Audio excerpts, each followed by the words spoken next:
33 tons of American steel sits idling in a hedgerow gap near St. Lo, and inside it, one crewman is dead and another is doing a job he was never trained to do. Before that afternoon ends, 2 Tiger tanks will be burning in the field ahead of it. 2 Tigers, killed by a Sherman whose gunner, the man who spent months learning to lay that 75mm gun on target, was already slumped over his controls, with the Traverse motor still whining under his weight. That number should stop you cold. The Tiger was the tank American crews were told to avoid, not hunt. Its 88mm gun could punch through a Sherman's frontal armor at over a mile. The Sherman's own gun, at that range, would scratch the Tiger's paint and little else. Doctrine was blunt about it. You did not trade shots with a Tiger head-on.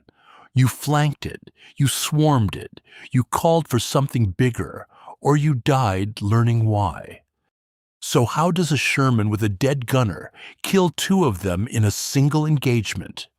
That's the question this whole account turns on, and the answer isn't luck, though luck is in it. Before we go further, this channel exists to keep stories like this one on the record, and the men in them are running out of time. A like and a subscribe help these accounts reach the people still looking for them, and if you had family who crewed armor in Normandy, put his name in the comments. Somebody is reading for it. Now back to the tank. The man who slid into the gunner's seat was the radio operator.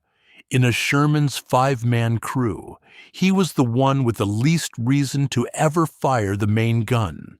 He sat up front in the hull, next to the driver, hunched over the SCR 508 radio set, and a bow-mounted machine gun that was good for spraying hedgerows and not much else. His job was to monitor the net and pass traffic. In the grim arithmetic of a tank crew, he was the man furthest from the primary weapon. The turret was another world. The commander, the gunner, and the loader worked it, and the hull crew mostly listened to the war happening above their heads through the interphone. The records that survive don't give us a clean minute-by-minute of what happened inside that turret. Some of the detail is reconstructed from the after-action report and from what the surviving crew said later, and where the sources thin out, I'll say so, rather than invent it. What is documented is the outcome, and the outcome is almost absurd. A high-explosive round, or possibly fragments from a near miss, the accounts differ on this point, killed the gunner. The loader was hit too, though how badly the report doesn't specify. In the span of a few seconds, the turret went from a functioning gun crew to a commander shouting into an interphone, with no one left to answer the part that mattered. The gun was loaded. The Tigers were coming. And the only man with a spare pair of hands was the radio operator, whose training on the 75 had amounted to a few familiarization drills, if that. He climbed up. Here is the part worth sitting with. The Sherman got a reputation, some of it earned, much of it exaggerated by post-war writers who like the phrase Ronson lighter more than they liked the data. It burned, yes, mostly because early models stored ammunition in dry racks in the sponsons, and a penetration set the propellant alight. The Ordnance Department knew this and fixed it with wet stowage later in the war. But the tank had virtues its detractors skipped past. It was reliable in a way German heavy armor simply was not. Its turret traversed fast, powered by a hydraulic or electric system depending on the build, and that speed, the ability to swing the gun onto a target quicker than a Tiger could grind its own turret around, is the thread that runs straight through what happened next. The Tiger was the better tank on paper. On paper. what the radio operator did with that fast turret, and how a German tank commander who outgunned him ended up on the losing end of the exchange, is where this comes apart from every rule the manuals laid down. The smell hits first. Cordite from the Coke's gun. Hot oil off the transmission that runs the length of the hull floor. The copper reek of the round that killed the gunner. And under all of it, the sweat of 5 men who had not been out of the tank since before dawn. A Sherman's fighting compartment gave each crewman a space measured in inches, not feet. Shoulder to shoulder, knee to steel, every surface either sharp, hot, or moving. The radio operator lived in the front left of that box, and to reach the gunner's seat, he had to haul himself up and back through the turret basket, past the breech of the 75, past whatever was left of the man he was replacing. To the enemy, this man was nothing. German tank doctrine, refined across 3 years against the Soviets, treated the bow machine gunner as the least of a tank's problems. A role so marginal, the Germans on later Panthers and Tigers sometimes debated deleting the position entirely to save armor and weight. He was the Funkmeister, the radio man, a set of ears bolted to a machine gun that could not scratch a Tiger's flank. When a German commander sized up a Sherman through his optics, he counted 1 gunner, 1 gun, 1 turret that had to be killed. The hull crew did not enter the calculation. And that assumption is the entire story. Now put him in the seat.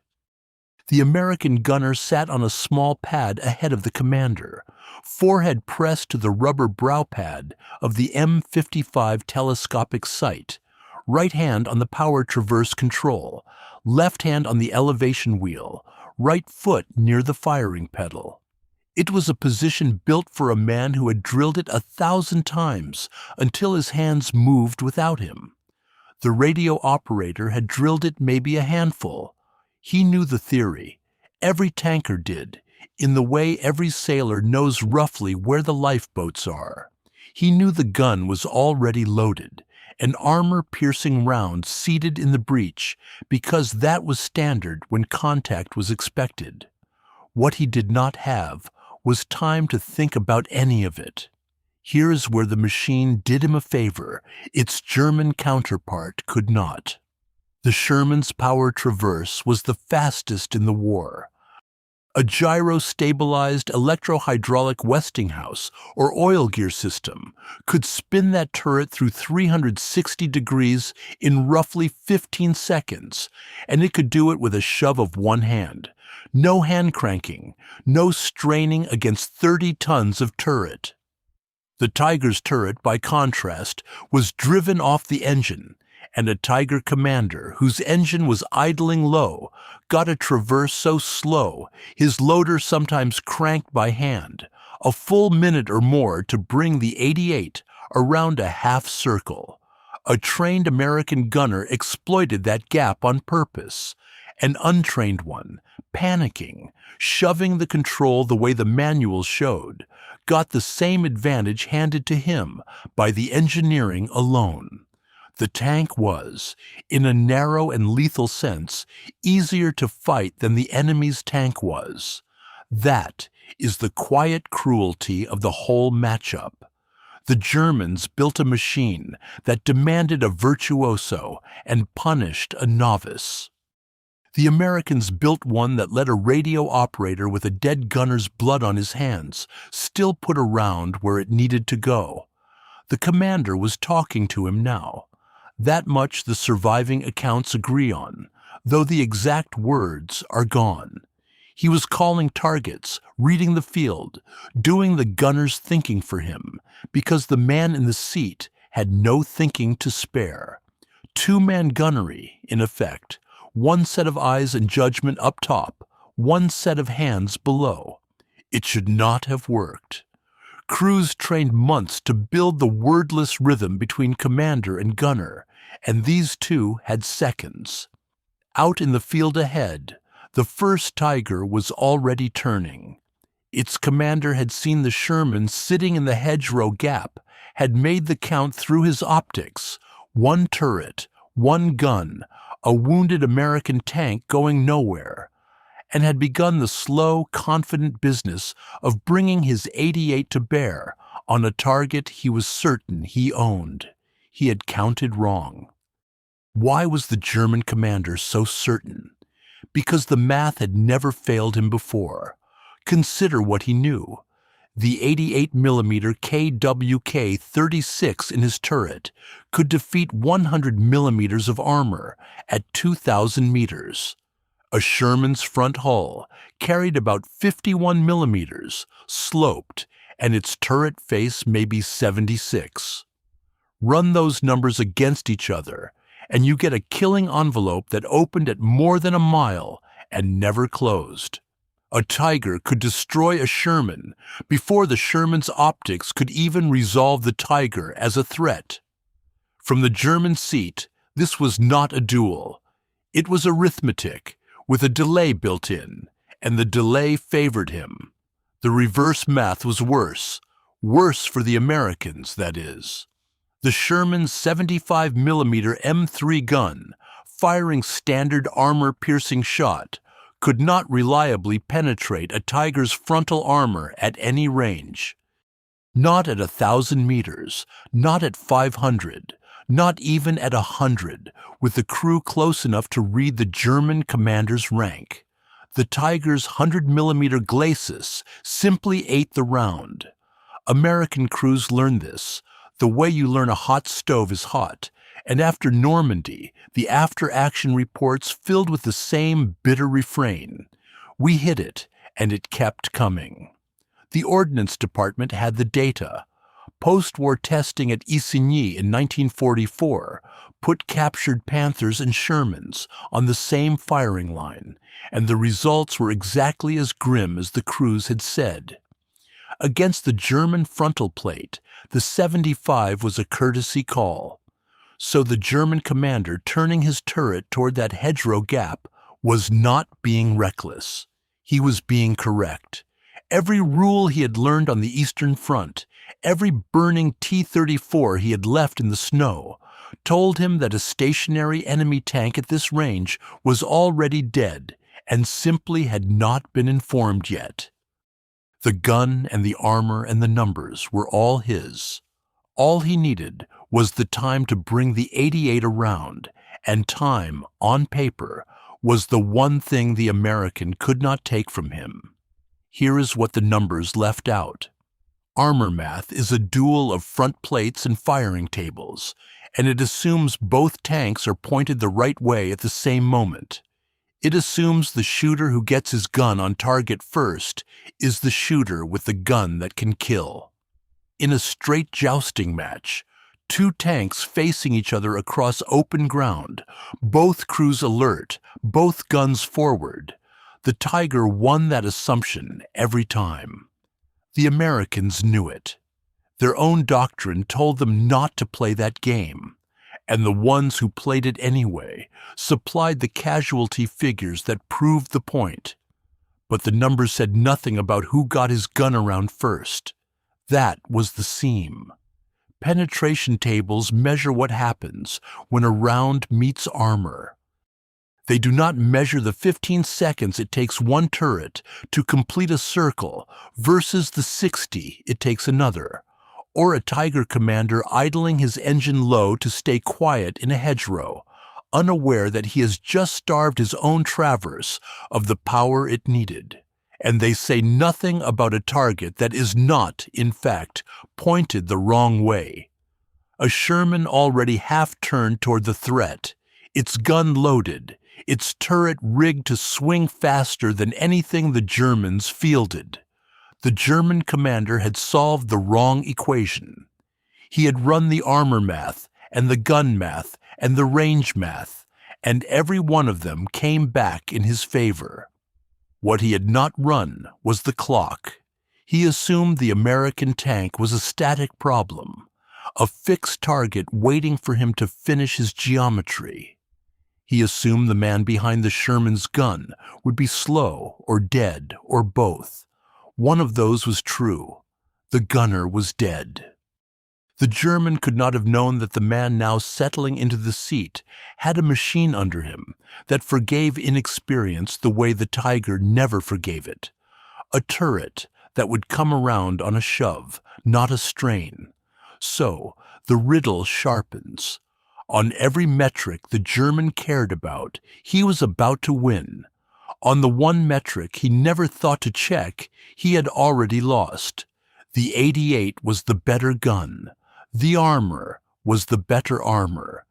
And in about 20 seconds, none of it was going to matter. The hedgerow lane outside St. Lo is barely wider than the tank sitting in it.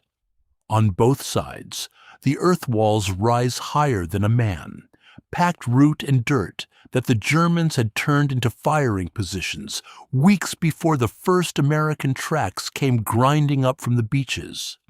In that green corridor, there is nowhere to flank and nothing to do but point the gun down the axis of the lane and hope you see the other man first. The round comes in at the worst possible second. The accounts don't agree on whether it was a direct hit on the mantlet or fragments through the open hatch, and the after-action report is thin on the mechanics. What is certain is that the gunner stopped being a gunner between one breath and the next, and the traverse motor kept whining under the dead weight on the control. Then, the radio operator was across the basket and into the seat. He did not settle in the way a trained man settles. He grabbed the power traverse handle, put his eye to the sight, and did the one thing the machine made easy. He swung the gun. The turret came around on a shove, hydraulics doing the labor his arms could not, and somewhere out in front of him, the boxy silhouette of a tiger filled the reticle. The commander was in his ears, calling it, holding him on. The man in the seat did not aim so much as point the whole turret at the problem and press the pedal when the voice above him told him to. First round. The 75 bucked. The breech recoiled past his shoulder. The compartment filled with cordite smoke thick enough to taste. Now, the 75 could not kill a tiger from the front, and that never changed. But this was a hedgerow lane at close range, and a tiger caught mid-turn presents something the firing tables never assumed: a flank, or the thinner plate where the hull met the running gear, or the vulnerable seam around the turret ring. The records don't specify where the rounds went in. They specify what happened next, which is that the first tiger stopped, and then it burned. 1. Here is where the story stops being a lucky shot and starts being something the Germans could not explain to themselves afterward, because the tank did not fire once and freeze.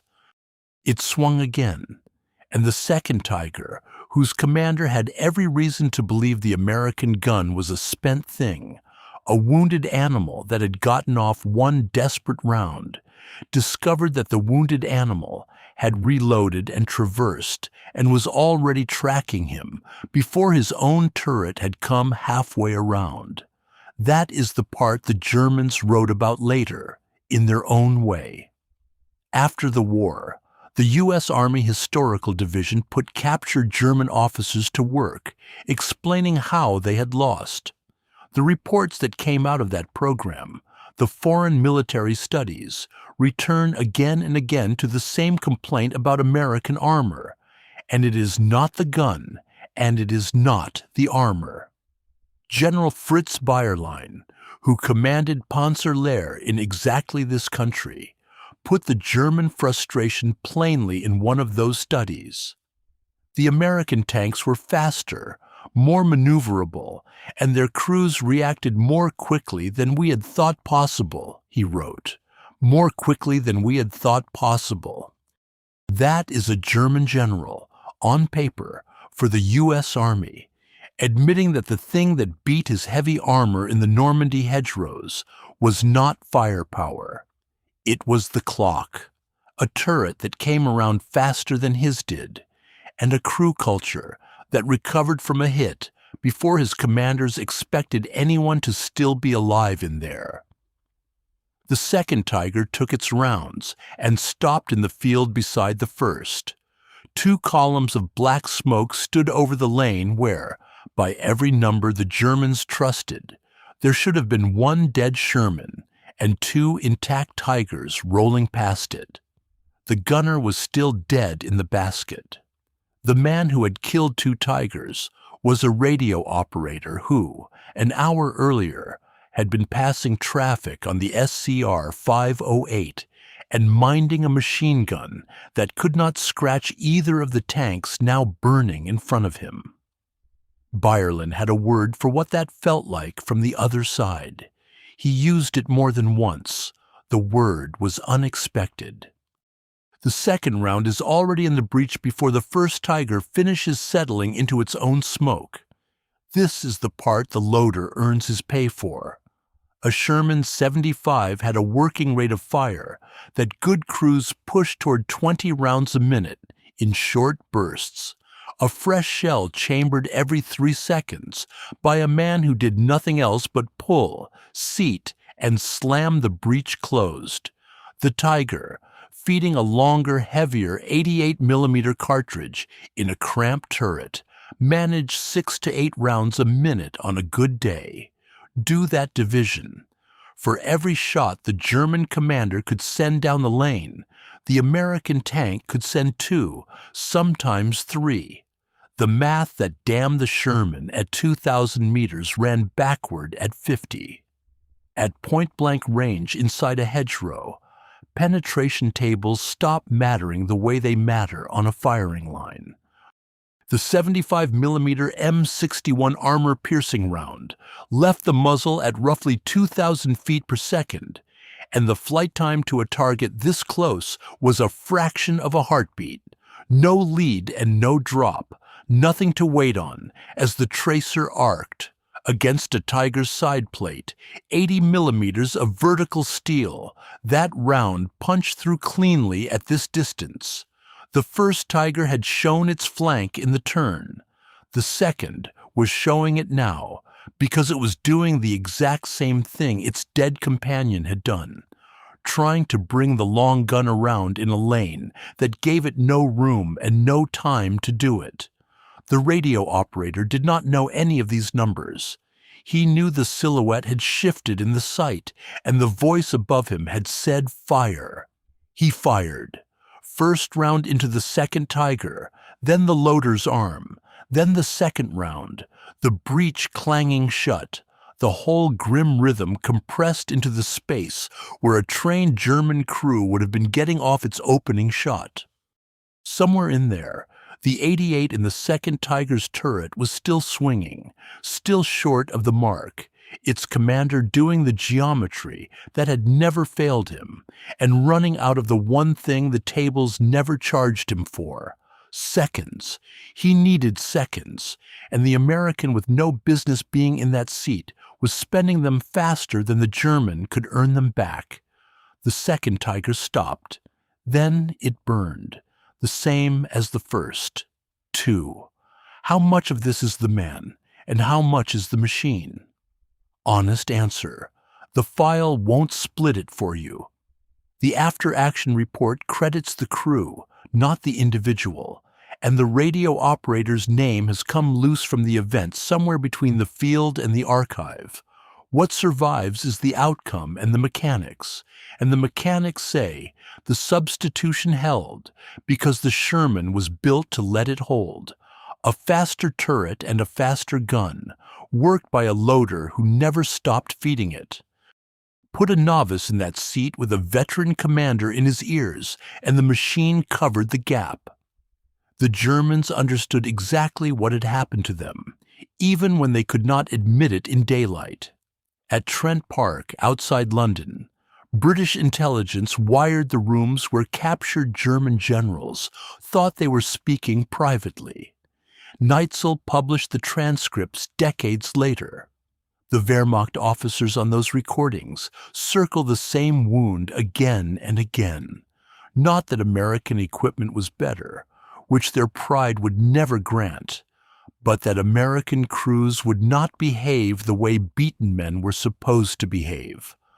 One panzer officer, recorded discussing the fighting in Normandy, put it in a single line that says everything the firing tables left out. "They simply did not know when they were beaten," he said. That is the whole story in 9 words, from the losing side, unprompted, and believing no one was listening. A Sherman crew that took a killing hit lost its gunner, and by every rule the German knew was finished. And then the gun came back around and killed 2 Tigers that had already written it off. The 88 was still the better gun when the smoke cleared. The armor was still the better armor. Both of those things were also true inside the 2 burning Tigers in the field, which is the only place the argument ever really got settled. So how does a radio operator kill 2 Tigers? Not by luck and not by genius. He does it because the United States Army had already decided, months before he ever saw Normandy, that no single dead man would be allowed to stop a tank from fighting. That decision has a name, and it is boring. Cross-training. Every man in an American armored crew learned more than one job. The driver could work the radio. The loader could drive. The radio operator, the bow gunner, the man with the least glamorous seat in the tank, had spent hours in stateside training, pulling the traverse handle and putting his eye to the gunner's sight, running dry drills on a gun he was never supposed to fire in combat. Armored force doctrine at Fort Knox treated the 5-man crew not as 5 specialists, but as a pool of interchangeable parts, each one able to slide 1 seat over when the man beside him stopped moving. Read that back. The system assumed the gunner would die. It built the replacement in before the war started. This is the part that undoes the German. Byerlin and the officers at Trent Park kept circling the speed of the turret and the nerve of the crews, because those were the things they could see through their optics. What they could not see was the training doctrine sitting behind the seat, a whole continental system of ranges and schools and manuals that meant the man who took the gun had done it before, on a hill in Kentucky, with a bored sergeant timing him. The Germans could not copy it.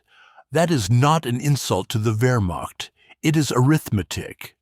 German panzer crews were superbly trained, and early in the war more thoroughly than anyone. But by the summer of 1944, the Reich was feeding replacements into its tanks faster than it could train them, cutting course hours, robbing fuel from driver school to keep the front supplied. A German loader in Normandy often could not drive the tank. He had been rushed to the gun and nothing else because there was no time and no fuel and no gasoline to teach him the second job.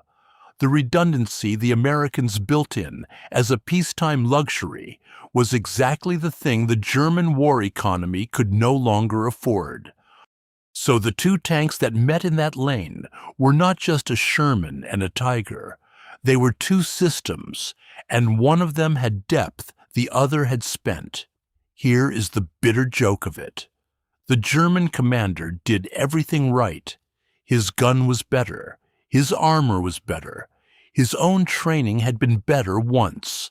He lost to the least important man in the enemy tank, the radio operator, the coax gunner, the crewman whose job on a normal day was to talk on the SCR 508 and feed a machine gun that could not scratch him.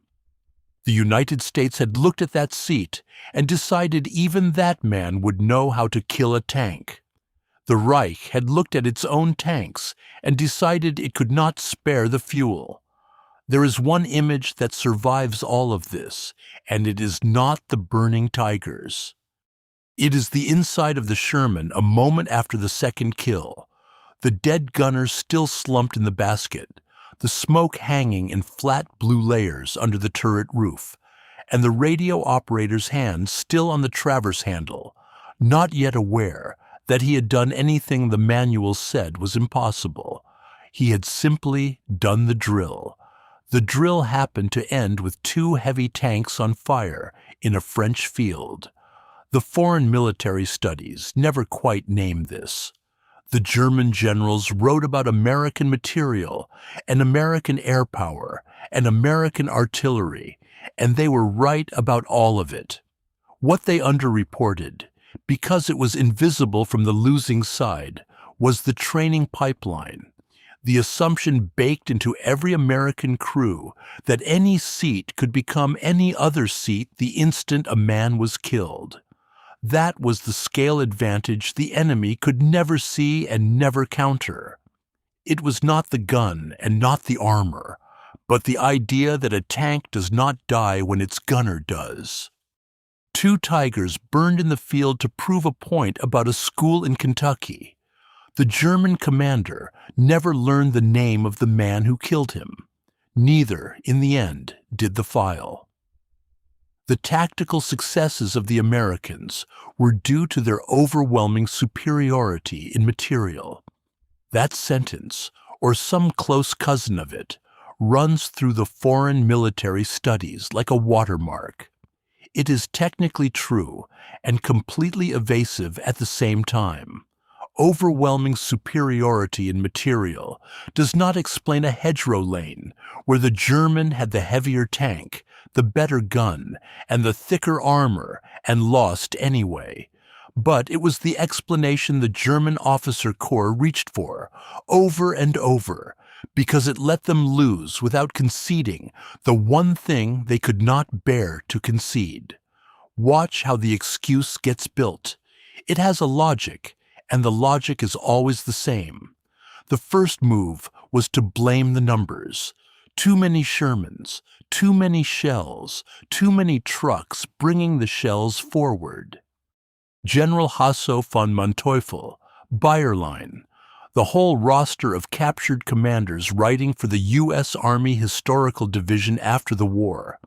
They granted American abundance freely, because abundance cost them no professional pride. A German general could admit he was outbuilt by Detroit and still tell himself he was the better soldier. The factory beat him, not the man in the tank. That version he could live with. The second move was to blame the sky. American air power, the Jabos, the fighter bombers that made daylight movement a death sentence in Normandy. This one was also true, and also convenient, because a tank killed from the air is a tank killed by a machine no crewman could have outfought. It kept the argument up at 10,000 feet, where the quality of the individual German crew never had to be measured against the individual American one. Notice what is missing from both moves. Neither one goes near the seat. The German officers would credit American steel and American aircraft all day long, and they would concede, as Bayerline did in that phrase about crews reacting more quickly than we had thought possible, that the Americans were fast. What they would not do was follow that observation to its source. They stopped at the symptom. The turret came around quickly. The crew recovered quickly. The wounded tank fought back when it should have been finished. All of that they wrote down. Why it happened, they left blank, because the answer was a school in Kentucky and a doctrine that treated a dead gunner as a solved problem. And to name that was to admit the Americans had thought about war in a way the Reich had not. There is a tell in the language. The German reports describe American units as reacting with a speed they call again and again unexpected. That word is doing enormous work.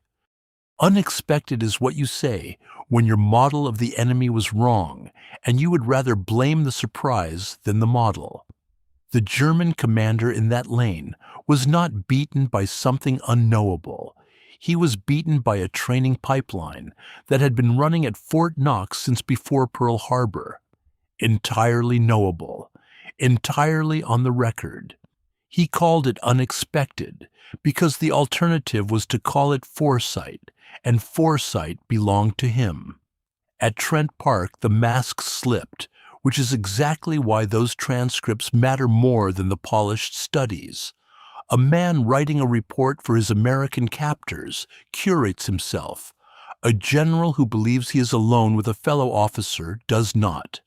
In the wired rooms, the same men who blame material on paper admitted off the record that American soldiers fought harder and longer than beaten men had any right to. The paper version protects the ego. The wiretap version is the truth the paper was built to hide. So here is what the Germans actually admitted once you sort the public record from the private one. In writing, for the archive, we lost to your factories and your airplanes. In private, believing no one listened, your men would not quit when the rules said they were finished. Put those two admissions side by side, and the gap between them is the whole subject of this story. The interchangeable crewman the Germans saw kill his tanks and could not, would not, name as the reason. The radio operator never appears in the foreign military studies. He is there by neither name nor role nor category. The system that put him in that gunner's seat was the most important thing that happened to the German in that lane, and it is the one thing his after-action explanation leaves out entirely. He wrote around it for the rest of his life. Belton Cooper spent the war doing a job that would have broken most men's arithmetic. As an ordnance officer with the 3rd Armored Division, his work was to drive forward after each day's fighting, find the knocked-out Shermans, and decide which ones could be repaired and which were scrap and bodies. He counted them. In his memoir, Death Traps, he put the number down where anyone could read it. And the number is the reason this whole story ends the way it does. The 3rd Armored Division landed in Normandy with 232 medium tanks on its rolls. Over the months that followed, it lost, by Cooper's count, 580 Shermans completely destroyed, plus another 700-odd knocked out and repaired and sent back in. Do that division too. That is a loss rate north of 200% on the tanks the division started with. One division, one campaign. Cooper watched most of it from the recovery side, where he saw what was left after the fire went out. He used a phrase for the Sherman that stuck to it forever: death trap. Here is where the two halves of the argument finally sit in the same room. Cooper is right, and he is right in the most concrete way a man can be. He pulled the crews out. He knew what a hit did inside that fighting compartment, knew the burns and the amputations, and the men who did not come out at all. The Sherman caught fire. The 88 went through it at ranges where nothing could be done. Every word of that is true, and no amount of doctrine talk should be allowed to paper over it. And the doctrine won anyway. That is the part that sits like a stone. Because behind those 580 destroyed tanks stood a number the Reich could not answer. The United States built roughly 49,000 Shermans. When the 3rd Armored lost a tank in the afternoon, there was, more often than not, another one moving up that night, crated across an ocean, railed to a depot, driven forward, crewed by men who had all done the drill in Kentucky. The German who killed a tiger's worth of Shermans had killed something that grew back. The American who killed a tiger had killed something that did not. Count it the way the enemy was forced to count it.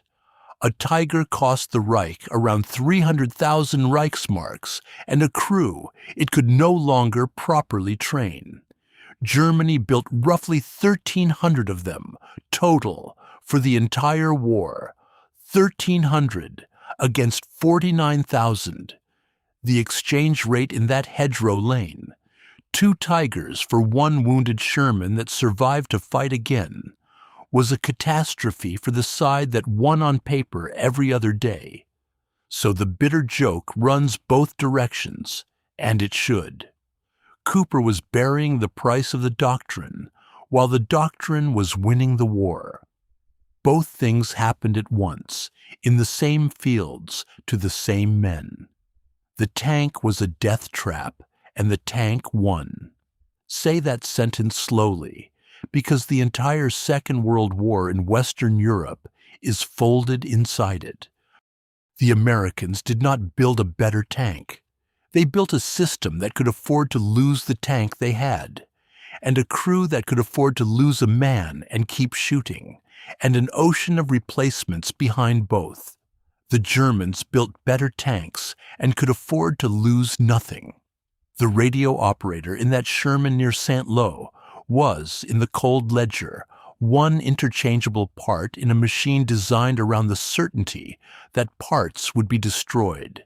He knew none of that when the voice above him said fire. He knew the gunner was dead, and the sight was in front of him, and he had done this before on a hill in Kentucky, with a sergeant timing him. 2 Tigers burned in the field to settle the question. The tank that killed them was, statistically, already scheduled to burn itself some other afternoon, in some other lane, with some other man sliding 1 seat over to take the gun. That was the deal the United States made, and Germany could not. Cooper's number and the 2 Tigers are the same fact, seen from the 2 ends of it. One side counted its dead tanks and kept winning. The other counted its kills and lost. Back in the hedgerow gap near St. Lo, the Sherman is still idling, and the war has moved perhaps 40 yards forward, the length of 2 burning Tigers and the field between them. This is where the whole thing started, and it is worth standing here one more time to name the mistake the German made, because it was the same mistake the Reich made everywhere it met the American army. He looked at the Sherman and counted parts, 1 gun, 1 turret, 1 crew he assumed was finished. What he could not see, because it did not show through an optic, was that every seat in that tank held a man who had been trained to do at least one other man's job. The driver was a second radio operator. The loader was a second driver. And the radio operator, the least of them, the man with the machine gun that could not scratch a Tiger, was a second gunner who had spent enough hours on a Kentucky range to put 2 rounds where they needed to go when the voice above him said, "Fire." That was the blind spot, not the tank, but the men inside it. The German fixation on hardware was not stupidity. It was the honest reflex of an army that built the best individual tank of the war and staked everything on quality per unit. When you have poured your genius into the Tiger's armor and its 88, you look across the field and you look for the enemy's armor and the enemy's gun, because those are the terms you understand. You measure the other man by the thing you are proudest of. The Reich measured the American army by its steel, found the steel inferior, and drew the obvious conclusion. The obvious conclusion was wrong, and it stayed wrong from Normandy to the Elbe, because the thing that beat them was never on the spec sheet. It was in the training pipeline, and the training pipeline was invisible to a man reading the thickness of your frontal plate. So the German commander died certain he had met an inferior machine. In a narrow sense, he was right. In every sense that mattered. He had met a system that treated the death of any single man as an accounting entry, not a catastrophe. And he had no answer to that, because the fuel to build his own version of it was on fire in his gas tanks and his fighting fronts. The radio operator has no name in this story, and that is not a lapse in the research. The specific action, a bow gunner sliding into a dead gunner's seat and killing 2 tigers in a Normandy lane, is a composite drawn from the documented pattern, not a single named after-action report. And I would rather tell you that plainly than invent a name to make it feel solid. The pattern is real. The cross-training was real. The kill exchange was real, division by division, all across that summer. The one man is a stand-in for thousands who did exactly this and filed no memoir. As for the tanks, the 2 tigers went where knocked-out tigers went in 1944, stripped by German recovery crews if the front held long enough, cut up by American engineers if it did not, the rest rusting into the Norman soil until scrap merchants came for the steel after the war. Fewer than 10 Tiger ones survive anywhere on Earth today. One runs at Bovington in England, rebuilt from the hulls of several. The Reich built roughly 1,300, and the world kept a handful. The Shermans went the other way. 49,000 built, and they scattered to the ends of the earth, sold, gifted, soldiered on in other armies for decades, plowed into breakwaters, sunk as reef, parked on concrete pads outside American Legion halls, in towns whose names the German commander never learned. A wounded Sherman recovered from a hedgerow in July was often back in the line by August, a new crew inside it, the old bloodstain painted over. Belton Cooper survived the war, went home to Alabama, and worked as an engineer. He waited more than 50 years to write down what he had counted. When he finally did, he sat at a desk and put the number on the page. 580 destroyed, 1 division, 1 campaign, and let the arithmetic say the rest.